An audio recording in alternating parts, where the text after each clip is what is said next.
Në analizën e profesorit universitar amerikan Jeffrey Sachs, presidentët amerikan që nga Lyndon Johnson e këtej kanë qenë të nënshtruar dhe kompleksit ushtarako-industrial, i cili përfiton nga luftrat e pafundme. Trump thjesht po ecën në të njëjtën rrugë, duke shmangur një zgjidhje të vërtetë për luftrat në Gaza dhe Ukrainë. Paqja nuk është anëpushim.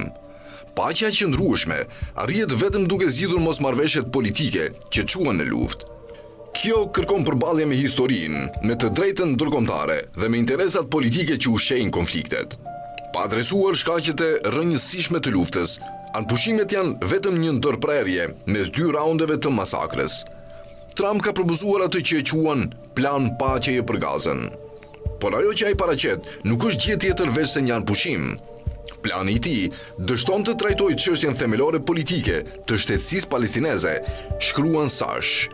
Sipas tij, një plan i vërtet paqeje do duhet të lidhte 4 rezultate kryesore: fundin e gjenocidit izraelit, çarmatosjen e Hamasit, pranimin e Palestinës në Kombet e Bashkuara dhe normalizimin e marrëdhënieve diplomatike me Izraelin dhe Palestinën në mbar botën.